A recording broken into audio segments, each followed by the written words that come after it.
So this is the second credit card. This also is from Chase as well. This is the IHG One Rewards Premier credit card. The sign-up bonus is much higher, however the valuation is a little bit less. But I'll get into the multipliers in terms of like why that is the way that it is. The sign-up bonus is 140k bonus points after you spend 3,000 within the first 3 months. It's a very simple, you spend it, you get it. So it's not broken up into two different categories. You spend a certain amount, you get a certain amount. Take advantage of those perks. You get a $99 annual fee, so all within the same ballpark range. Now, what's unique is you get 10x, like I said, common theme across the board with most credit cards, for hotel cards specifically, 10x just for owning the card. You get an additional 10x for being an IHG One Rewards member. They automatically create a membership ID for you just because you own the card. And then the last thing is you become upgraded to something called a Platinum Elite status, which gives you an additional 6x earnings just because you're part of this credit card network. Now, this is why there's a trade-off. So most nights, it's going to be a little bit different from Hyatt. So most Hyatt hotels, depending on where you stay, like let's just say mid-tier level, just to kind of give like an argument's sake, is going to be average about 20 to 30,000 points a night. That's kind of the common price point. So with that sign-up bonus, you're with only 60k, that's at most maybe like 3 nights. And then with the free night award, that's about 4. So 4 to 5, right? After you spend 15,000 as well. So in terms of the multipliers, it is a bit limiting. However, Hyatt's great because the per night stay in terms of redemption is better, right? So whereas the average stay for IHG One Premier credit card is about like 50k for most mid-tier.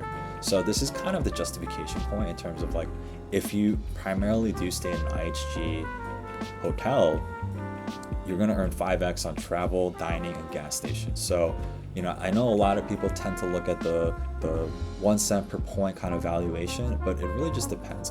Is hotel stays more important for you? Or is getting flights covered more important? If hotels are more important, I think IHG, this is probably one of the best multipliers in the market. $99 annual fee, not hefty at all. So very great multipliers with this sense. You also get a free night award similar to Hyatt, but you only get one free night that's worth 40,000 points. Now, the better thing about this is the fact that it's extremely flexible. So let's say you stay at like a higher end hotel. The higher end hotel costs up to 80,000 points. If you have an additional 40,000 points with your IHG membership, you can actually stack those together to stay at that hotel for one night. So it is a lot more flexible to use. It's personally one of my favorite cards in terms of that flexibility. And this is something you can take advantage of as well. This is if you spend 20,000 in a year, in a calendar year, you get a $100 statement credit, and then additional 10,000 bonus points are added to your account automatically for free. So that in of itself, with the annual fee, offsets your $99 annual fee.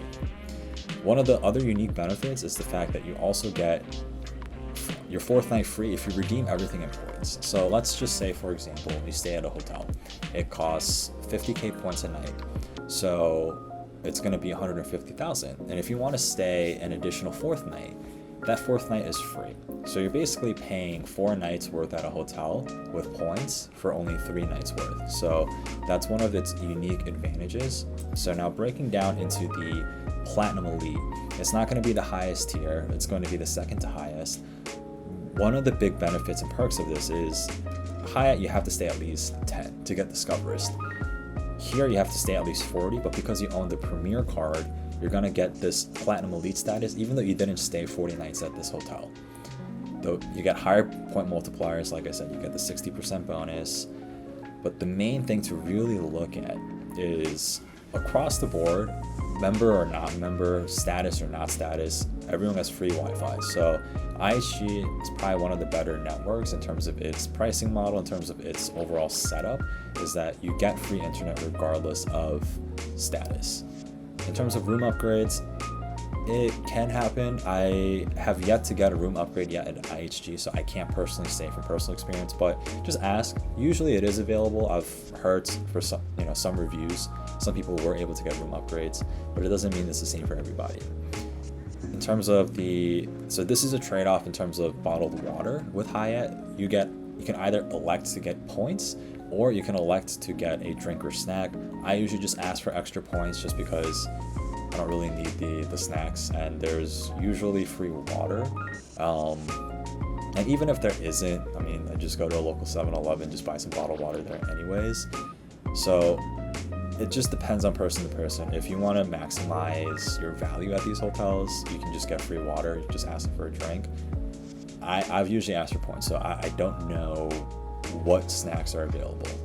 And late checkout is always available. That's one of the things that I was able to truly maximize on, was the fact that as long as I asked for it, for the most part, they never had a hard time with giving me a 2 p.m. late checkout.